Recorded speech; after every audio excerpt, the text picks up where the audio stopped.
Mga kaibigan, kasama ko ngayon si Roy Aseñero, one of the best tour guide na Pinoy dito sa Japan. So make sure from Tokyo to Osaka hanggang Sapporo, ito yung gamitan yung tour guide, okay? The best, right? On time, pleasant, gentleman, true Pinoy. At alam niyo lahat ng mga kailangan puntahan dito sa Japan.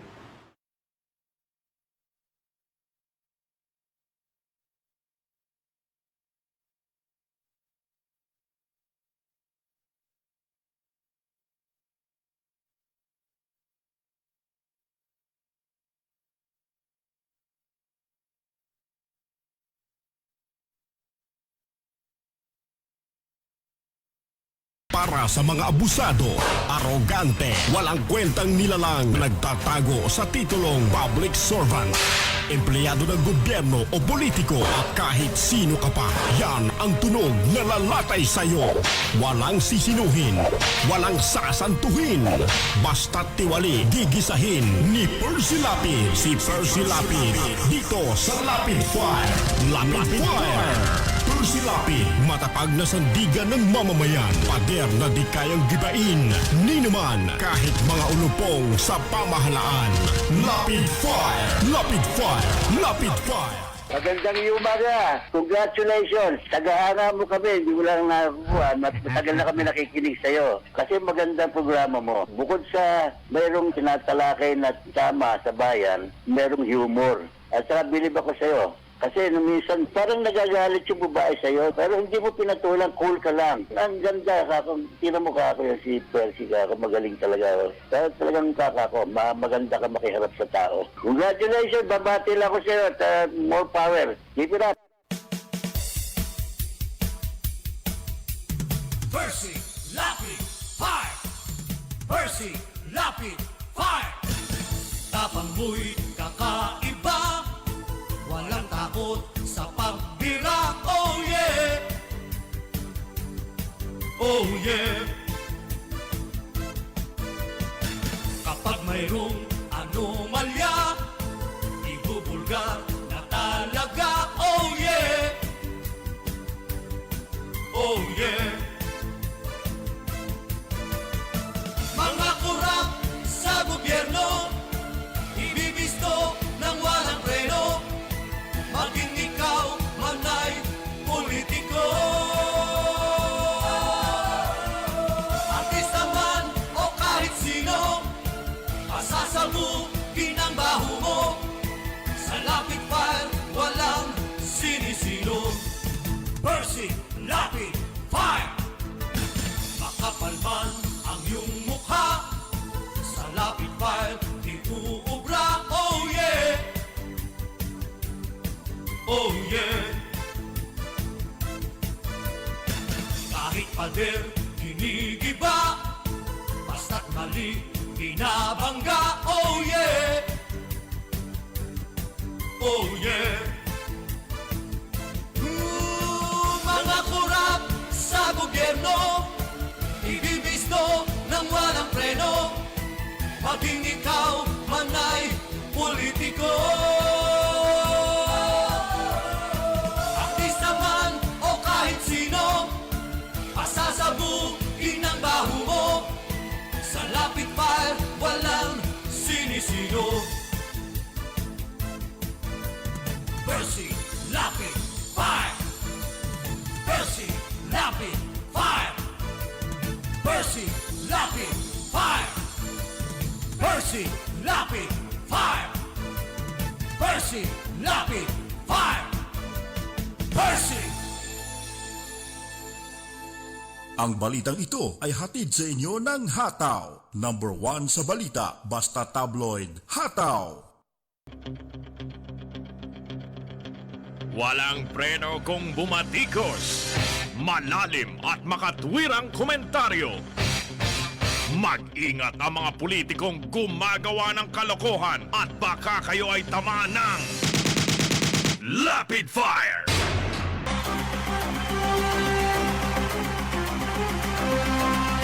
Magandang gabi po mga kaibigan. Muli pong sumasa inyo ang palatuntunang Lapid Fire na inyo pong napapakinggan Lunes hanggang Biyernes pagsapit po ng alas 10 ng gabi hanggang alas 11 ng gabi dito po sa impilang DWBL 12:42 sa inyong mga talapihitan. At gaya po naman ang dating mga kaibigan, tayo po'y sabayang napapakinggan at napapanood sa ating pong live streaming sa FB. At sa gawing kanan po ng ating live stream, meron po tayong chatroom. Maaari pong i-type ang mga reaksyon na ating pong babasahin sa kabuuan ng ating pagtatanghal. Samantala sa mga nakikinig po ng ating palatuntunan sa DWBL,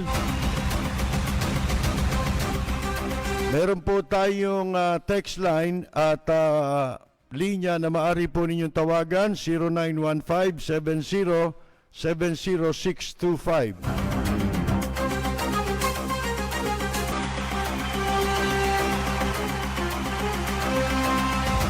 Mukha po yatang hindi na mapipigil mga kaibigan, no?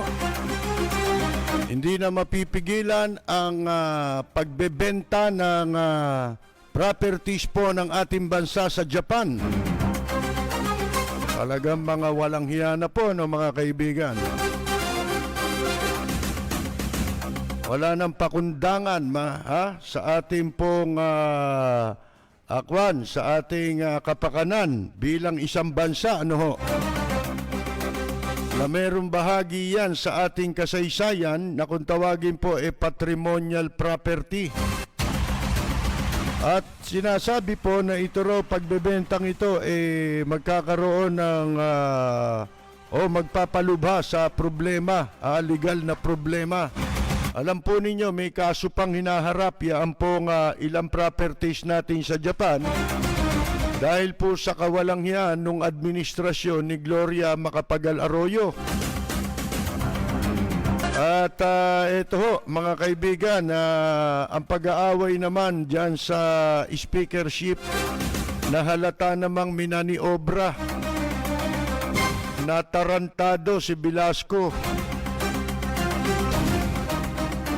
Pinaniwala. Ilang taon na ba si Velasco? Siguro more than 40 years old na yan, di ba?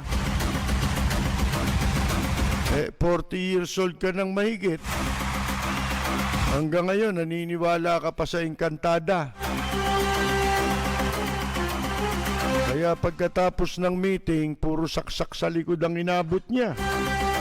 Na traitor siya, niloko siya para ipahiya. Binababoy na po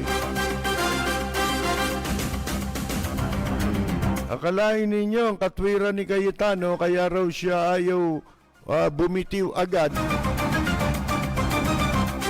At gusto niya October 14 or 15 kasi birthday niya raw. Hayop. Sa dilang hayop, ano po?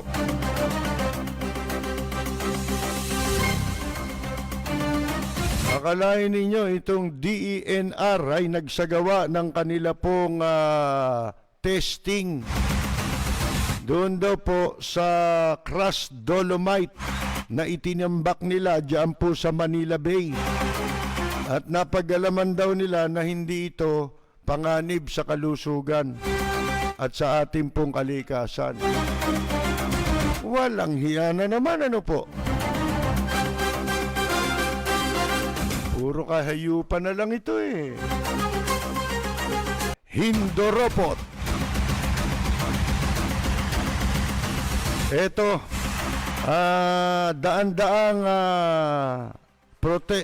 daan-daan ang lumahok sa protesta, mga kaibigan, sa Istanbul.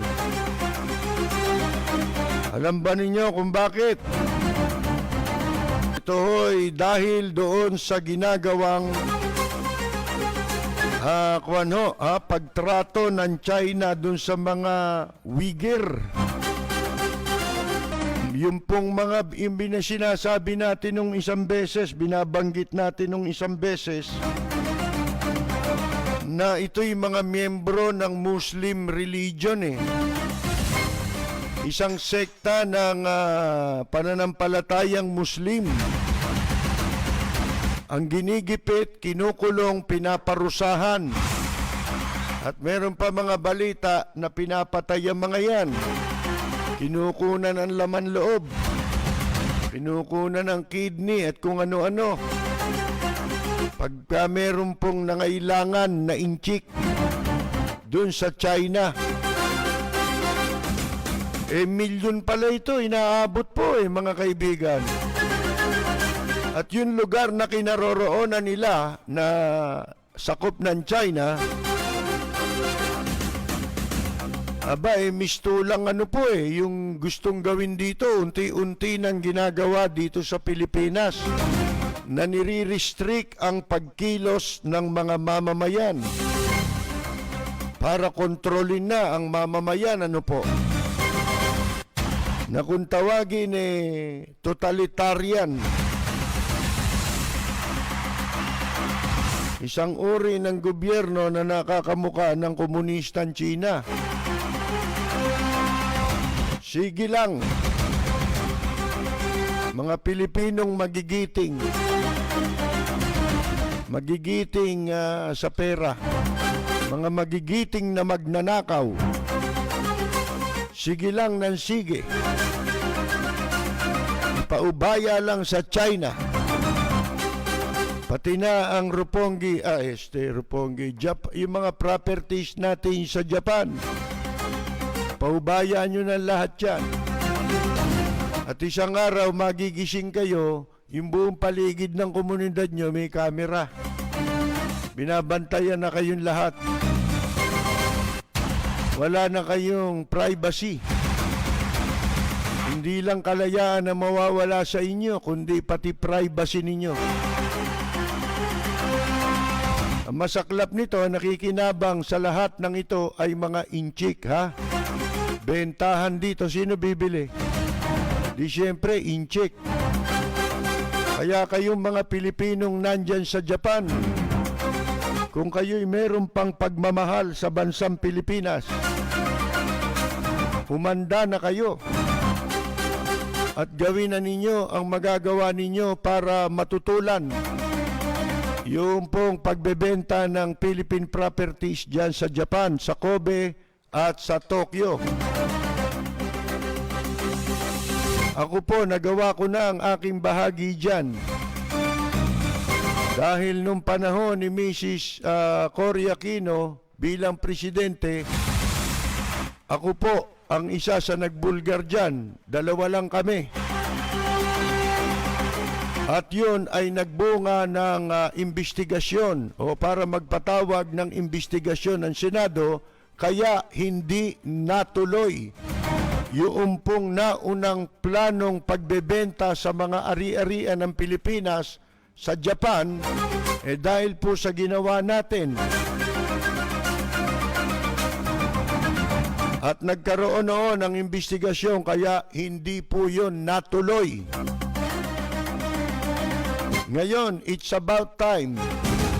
Kayo naman ang gumanap ng papel para sa proteksyon ng ating bansa.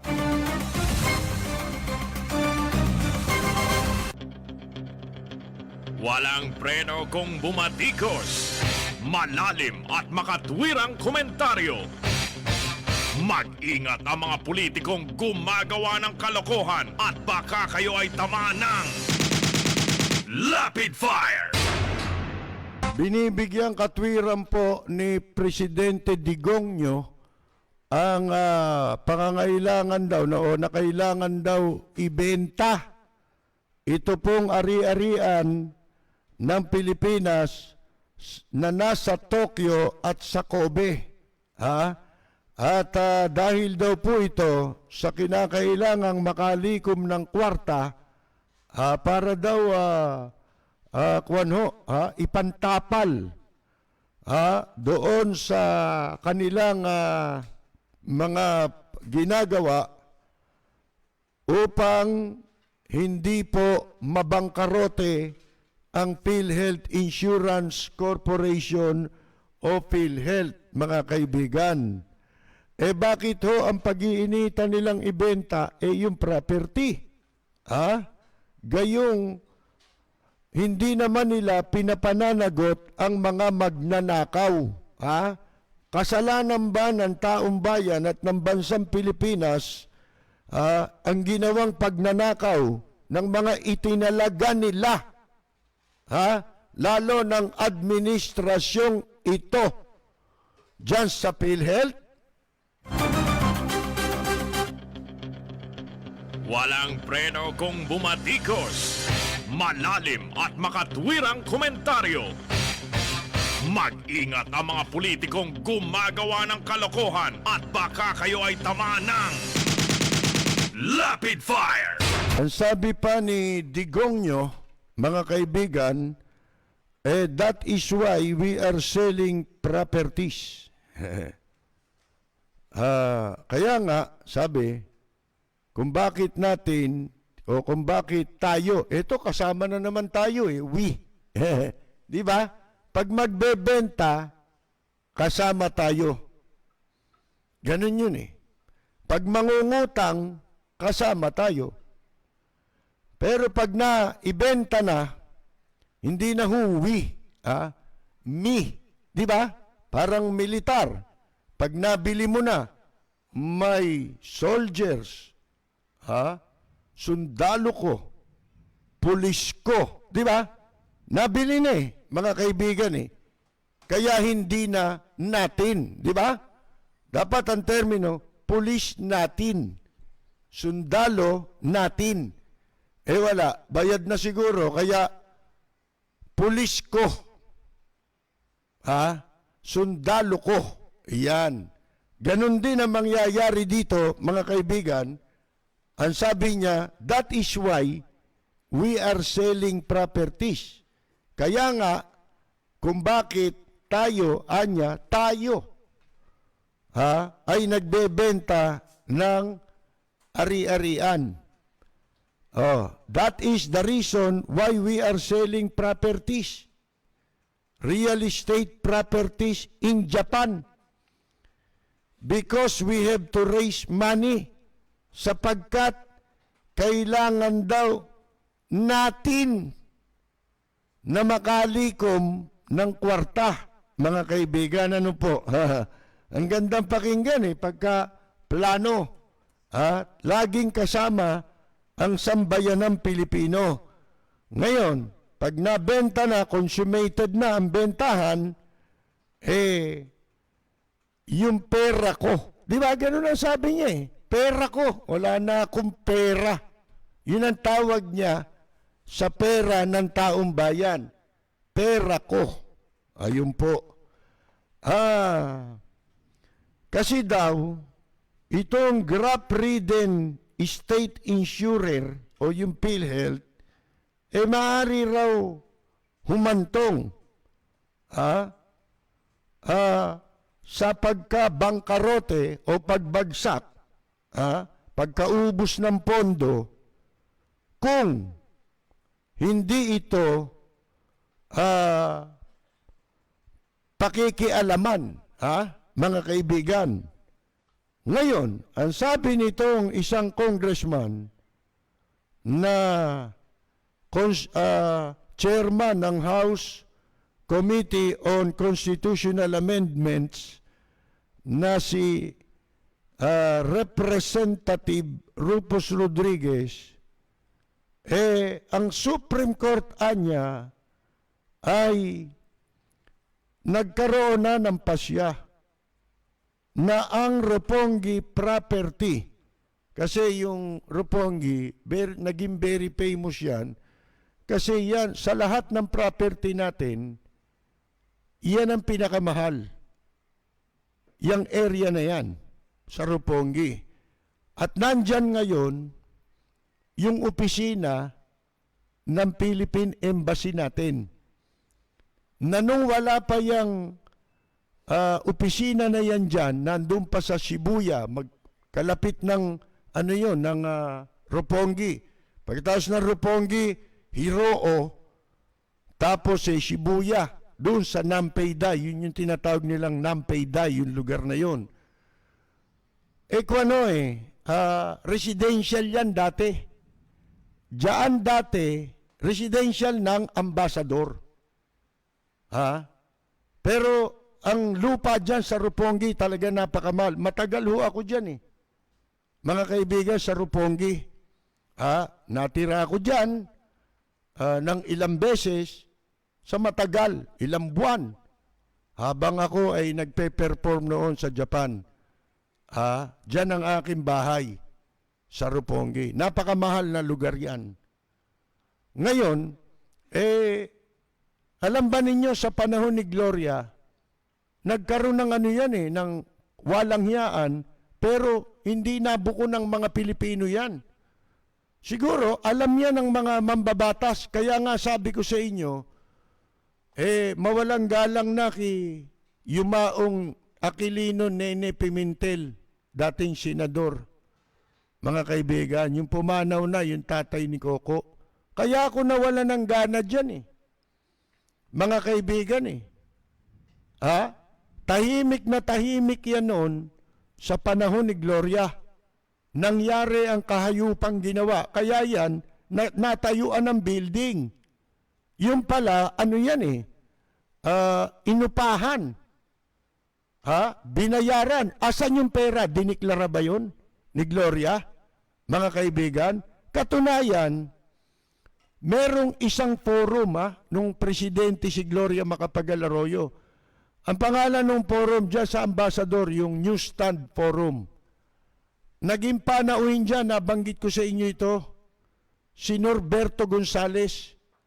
Yan yung National Security Advisor o hepe ng National Intelligence Agency ng administrasyon ni Gloria.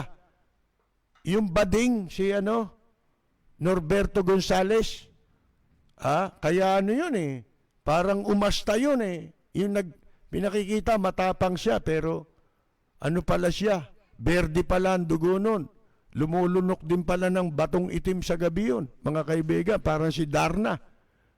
Ngayon, nagtanong ako doon sa forum na yon. Sabi ko sa inyo, tuwing tatayo ako sa forum, nagkakagulo Ilang beses nang nangyari yan Para magtanong. Nagkakagulo sa forum, hindi malaman ng mga organizer kung paano nilang buburahin yung pong katanungang ipinupukol ko. Di pa nauhin yan, guess yan. Nung panahon na yun ni Gloria, sa media walang umimik. Bukod tanging ako.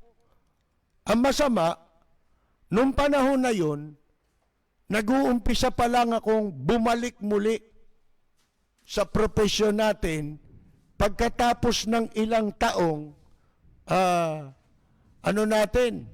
pagbabakasyon, ilang taong pagtigil natin sa pagpapractice bilang isang miyembro ng media, broadcaster. At noon ay nagsisimula akong magsulat ng kolum.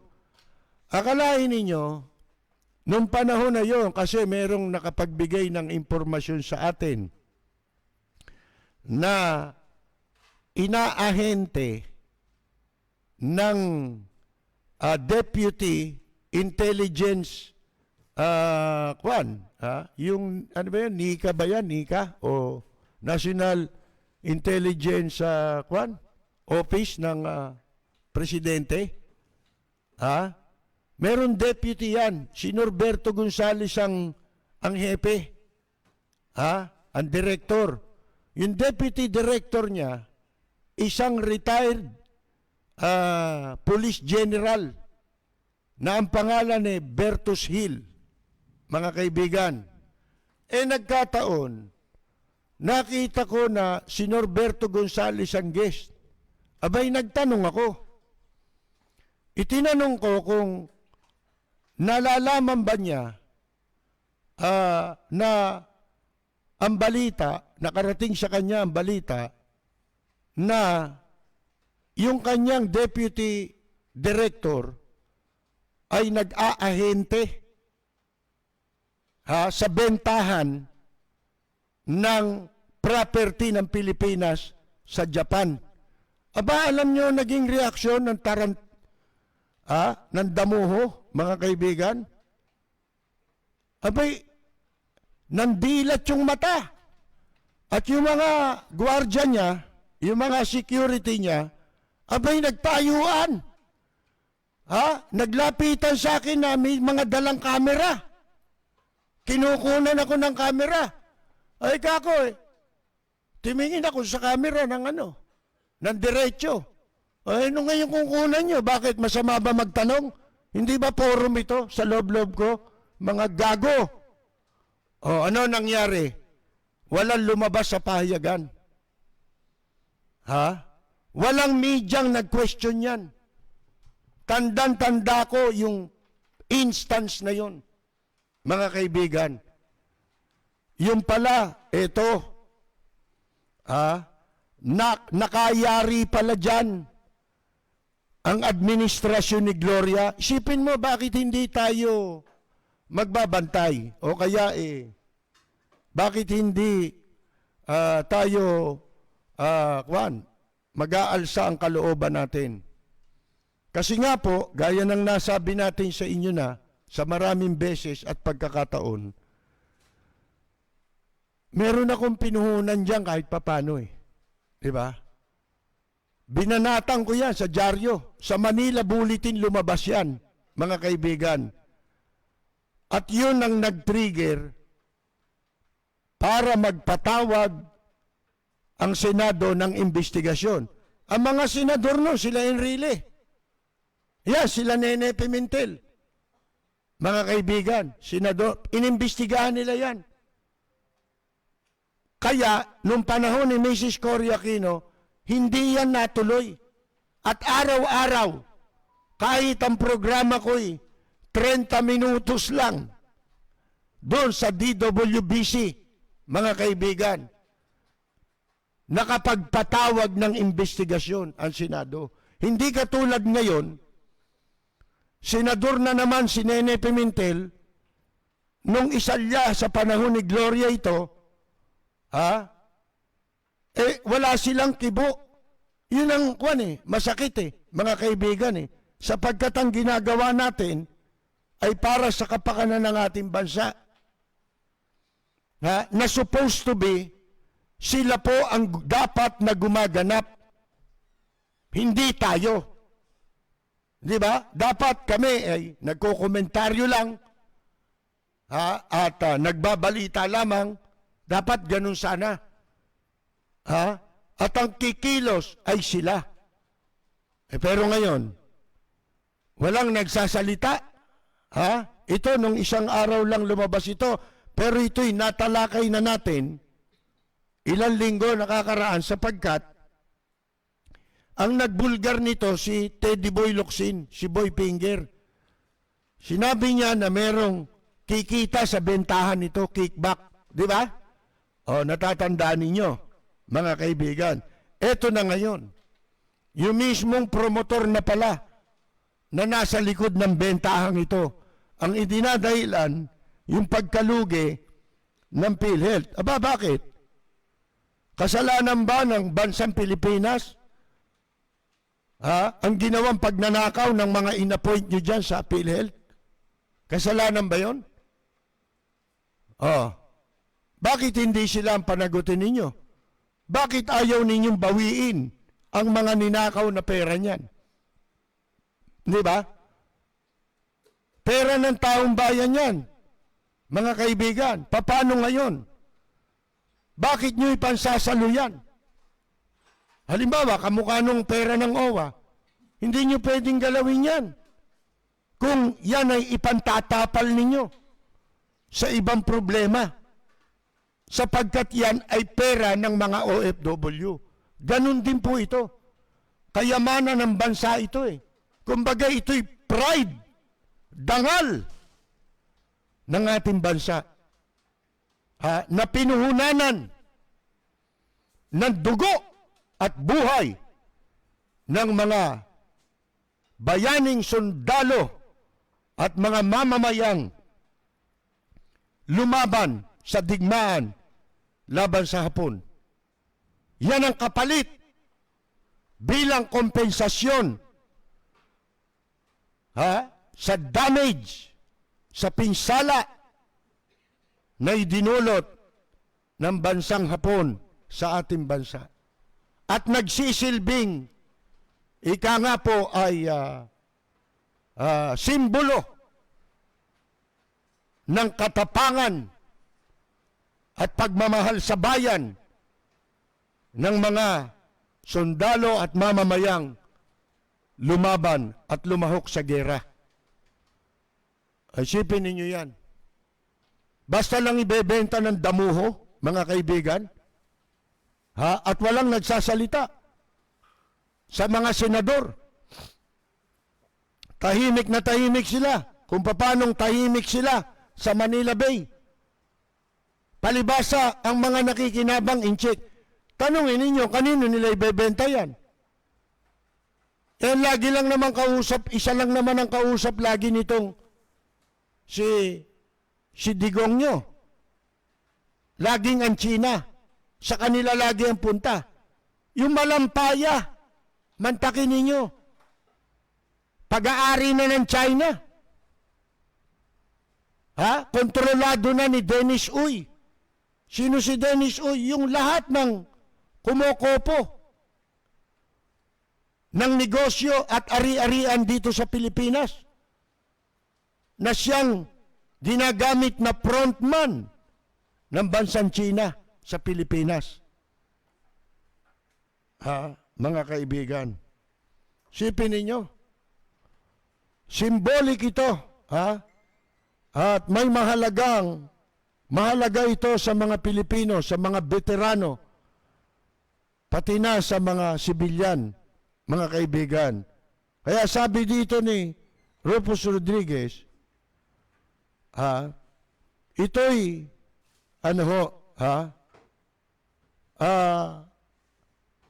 ang Supreme Court ay nagpasya na ang property natin sa Japan is correctly classified under the Civil Code as properly belonging to the state. Pag-aari yan ng Estado. At nilalayo nito na gamitin para sa pagsiservisyo sa publiko. Pagkatapos na tangkain nga po itong ibenta sa nakaraan. The property is deemed symbolic value to all Filipinos. Maging sa mga Pilipino, it said the four properties and capital goods and services procured from the Japanese government for national development projects are part of indemnification to the Filipino people. Ito nga, yung sinasabi natin, for their losses in life. Bilang kompensasyon ito sa mga nangamatay, nasirang ari-arian, pagdurusa ng mga mamamayang sinapit noong ikalawang digmaang pandaigdig. Bago maibenta ang mga ari-arian ito, ayon sa desisyon ng Korte Suprema, ang Presidente at ang Kongreso ay dapat magkasundo, magpasya. Yan ang sinasabi sa ruling ng Korte Suprema. Pag sinabi mong ruling, desisyon ng Korte Suprema, batas po yan Any decision of the Supreme Court becomes a law of the land. Di ba? Nag-file o nag-hain ng resolution itong si Rodriguez na nananawagan sa Malacanang na ipatigil ang plano sa bentahan ng ating mga ari-arian sa Tokyo at sa Kobe na nakuha ng gobyerno natin mula sa Japan bilang reparation agreement noong May 1956. Alam nyo, isa sa dahilan kung bakit ito'y mga binigay ng Hapon sa Pilipinas. Dahil sa mataas nilang pagkilala sa mga laurel, mga kaibigan. At kung matatandaan nga ninyo, nung ating ibulgar ito, kasabay na nag-file ng kaso si dating Vice President Doy Laurel sa Korte Suprema, ito yung sinasabing nagkaroon ng desisyon. Yan iyang desisyon na tinutukoy ni Congressman Rodriguez, iyan ay yung desisyon sa inihaing petisyon ni Vice President Salvador Laurel nung siya'y nabubuhay.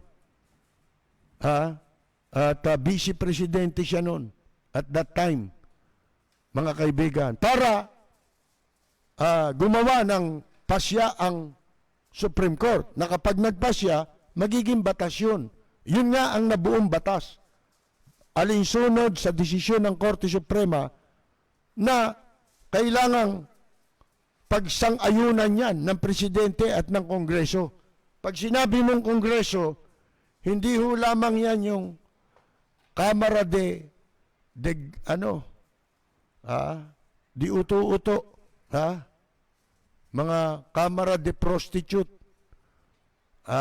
ng sa Congress, mga kaibigan, kasama ang Senado.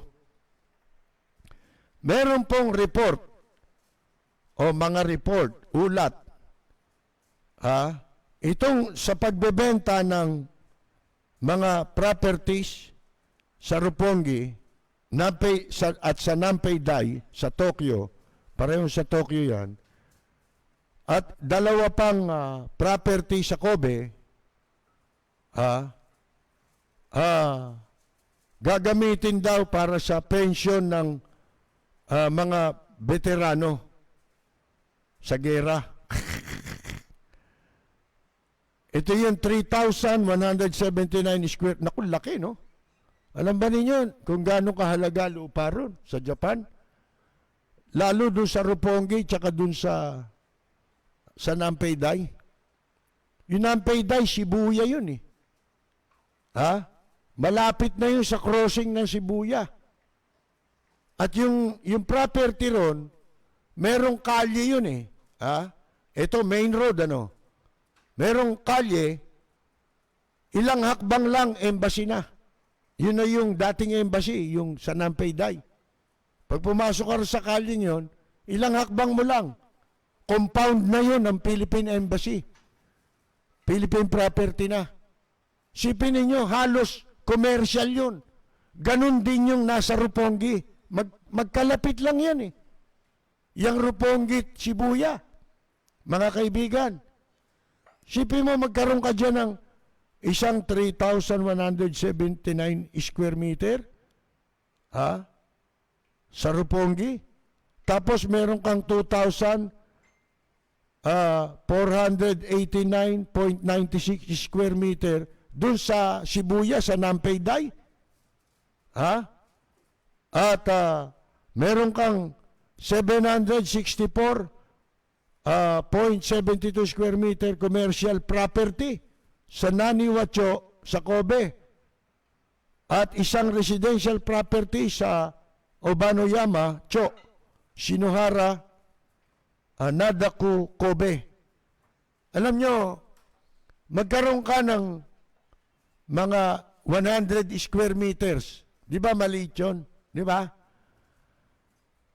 Pero kung meron ka doon sa Roppongi, mga kaibigan, napakalaking halaga nun. Mahirap nang bilhin yung property yun.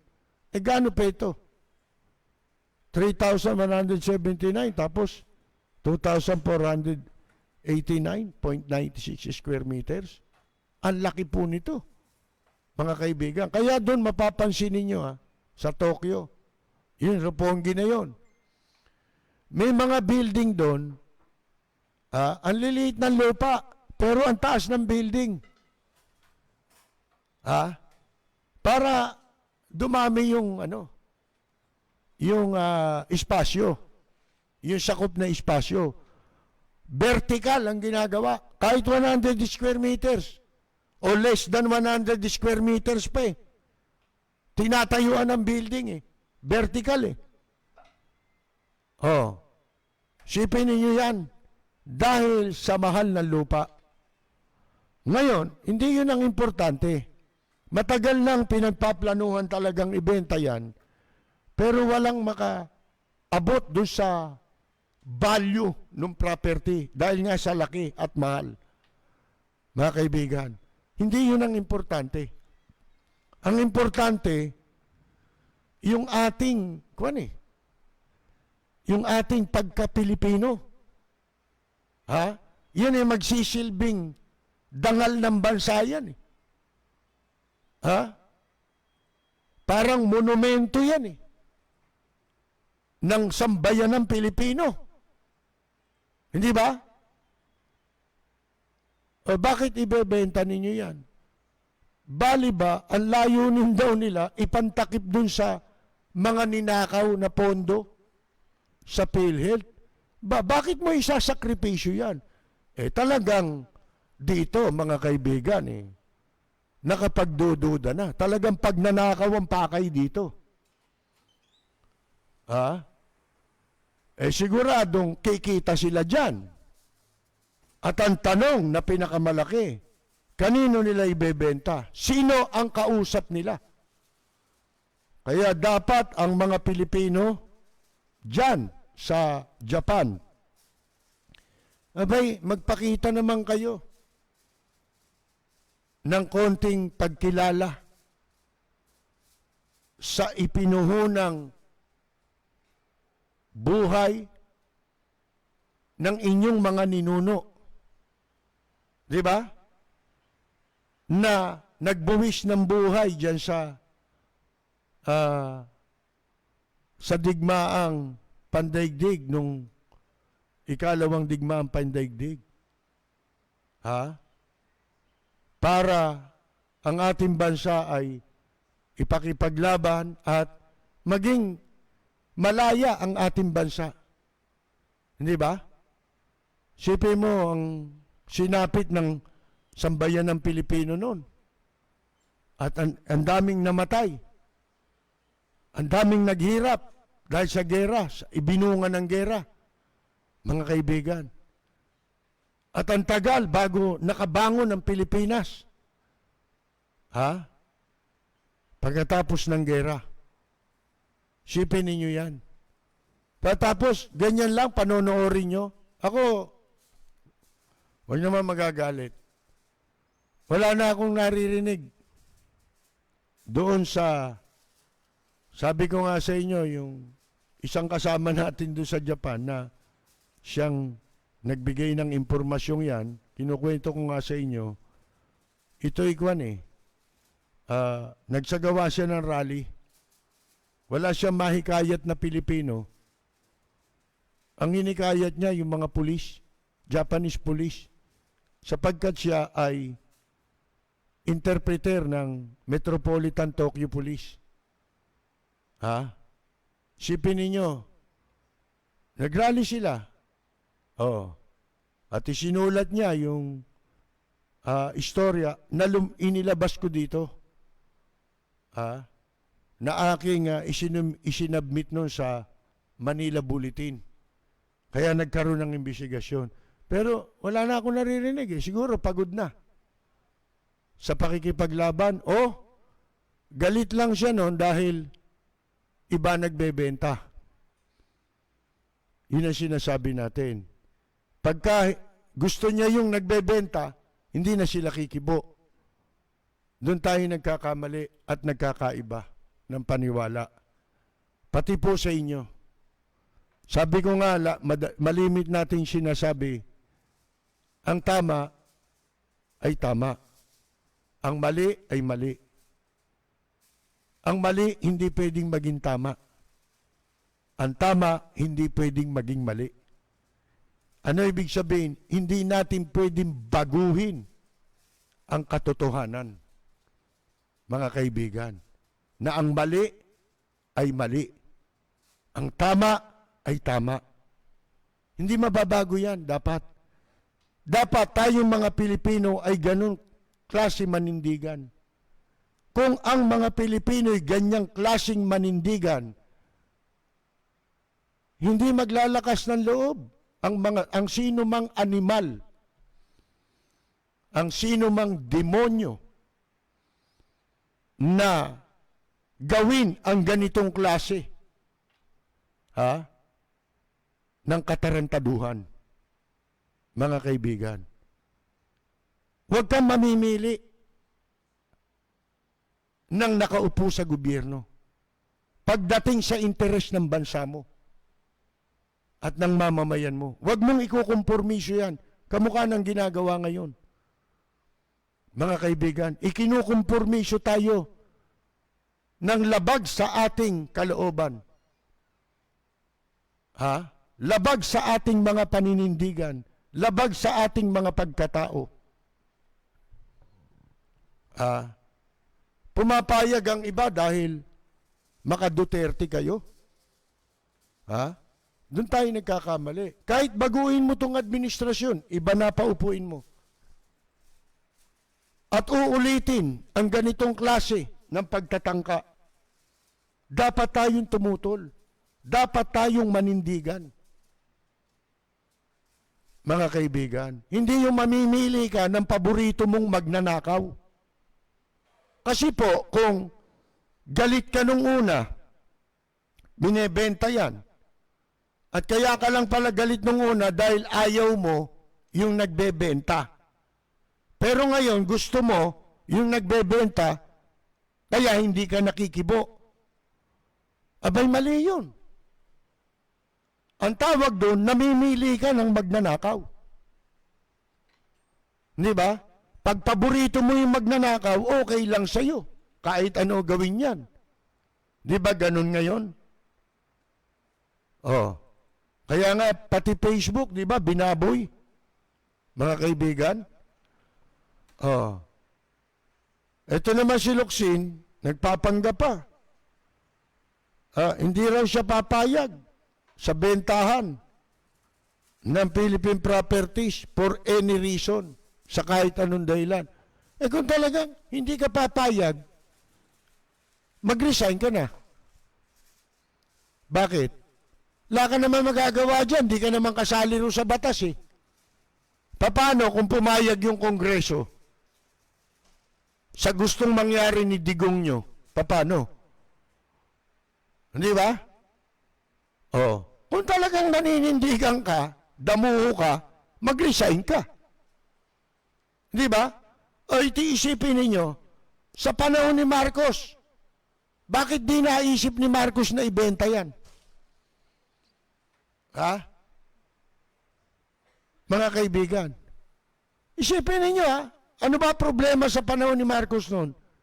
Hindi ba sinasabi bagsak na ang ekonomiya noon? Bakit? Wala nang nagpapautang. Wala na. Si Marcos ba nagbenta ng mga property? Hindi, panayan tayo pa eh. Ba't di niya naisip ibenta yan? Di ba kinukwento ni Lee Kuan Yew? Mayabang din yung si Lee Kuan Yew di ba? Pero may pagyayabang naman. Mga kaibigan, sabi niya kinausap siya ni Marcos. Nakikiusap na pautangin. Pautangin si Marcos, pautangin niya. Tulungan niya na makapangutang sa bangko. Sabi ni Lee Kuan Yew, wala na magpapautang sa'yo. Wala na Kahit garantyahan pa kita, wala magpapautang. Dahil ikaw ang pautangin. Di bagsak ang ekonomiya. Hindi ba? Di sana naisip ni Marcos, benta natin to, benta natin yun. Kailan naisip ito? Sa panahon ni Cory. Hindi natin sinisisi yun o kaya pinapananagot natin sila. Hindi. Kailangan natin banggitin yun dahil yun ay kasaysayan. Mga kaibigan, Hindi para usigin sila. Lalo na wala naman nangyari sa panahon ni Cory. Oh. Mga kaibigan, hindi naman natuloy. Ito, isipin ninyo. Ito yung magaling na presidenteng walang nagawa, kundi magbenta. Yan ba accomplishment nyo?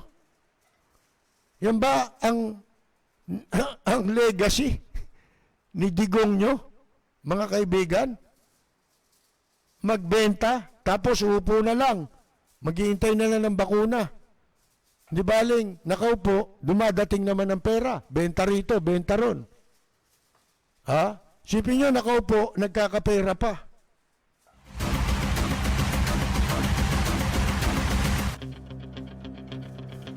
Walang preno kung bumatikos. Malalim at makatwirang komentaryo.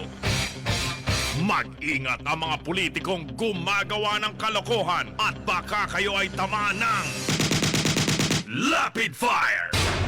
Kala mo kung sino makabayan itong si Teddy Boy Locsin, si Boy Finger. Mga kaibigan, I will never agree to the sale of properties, of our properties in Japan for any reason. Ba? Hayop din, ano? Galing magsalita, di ba? Hindi raw siya papayag sa pagbebenta ng ating mga ari-arian sa Japan sa anumang kadahilanan. Sell the properties of the Departments of Budget, Treasury, Health, above, all for its lousy response to COVID. Binabanata na. Lousy response to COVID. Sabi ko nga sa inyo di ba ang pinagkakakitaan ng gobyerno natin OFW? Pinakamalaki yan. Naambag sa ekonomiya natin. Diyan, kaya lang tayo may tinatawag na ekonomiya dahil sa OFW. Yan ang ating ipinadadala, ine-export. Tao, ine-export natin. Yung iba, produkto Tayo, ang produkto natin, tao. Sipin mo.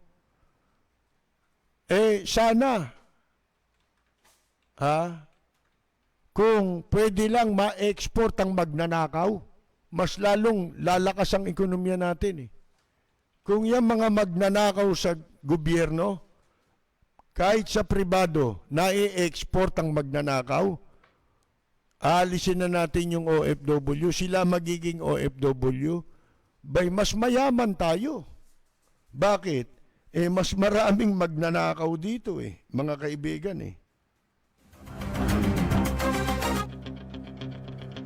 Walang preno kung bumatikos. Malalim at makatwirang komentaryo. Mag-ingat ang mga politikong gumagawa ng kalokohan at baka kayo ay tamaan ng Lapid Fire!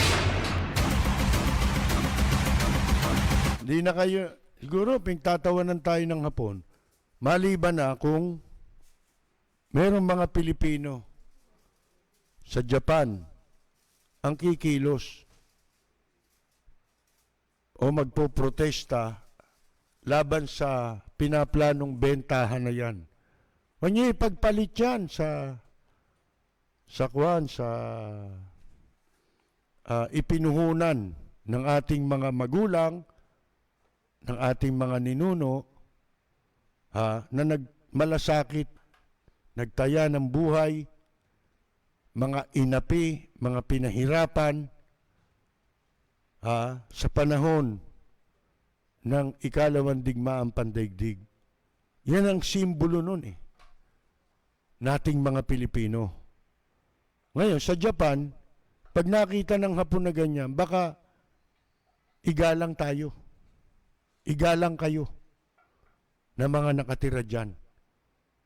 Mga kababayan natin na ninirahan. Yun nga ang dahilan Bakit sa malimit na pagkakataon, tinututulan natin ang ginagawang pang-iinsulto ni Digongyo sa mga malalaking bansa na merong mabuting nagagawa para sa atin. Halimbawa, sa Japan. Alam nyo, isa sa may pinakamaraming Pilipinong naninirahan. Ha? Wala na kasi tayong gaanong OFW. Lalo doon sa panahon ng entertainers nung araw, di ba? Nung panahon namin. Wala na tayong ganun ngayon. Karamihan sa mga Pilipino ngayon dyan, mga mga anak ng Japanese, nagkaasawa na, kaya dyan na sila naninirahan. Mga kaibigan. Hindi ba naging maliit din ang pagtingin ng mga Hapon sa mga Pilipino? Siguro kapag nakita nila na pinaglalaban nyo yan, mabago yun, yung imahe ng mga Pilipino. Kaya natin pinupuna, binabatikos si Digongyo kapag iniinsulto niya ang ibang bansa. Lalo, meron tayong mga kababayan sa Amerika lang. Di ba? Napakarami nating kababayan ang mabuti naman ang pagtrato ng gobyerno sa kanila, sa Australia, sa Canada. Bakit mo insultuhin ang mga tao yan na hindi mo naman kaawa yan? Sino ang napagmamalasakitan ng ating ginagawa? Di silang mga naninirahan doon. Sapagkat sila'y kababayan din natin. At mahal natin sila dahil malaki ang naiaambag nila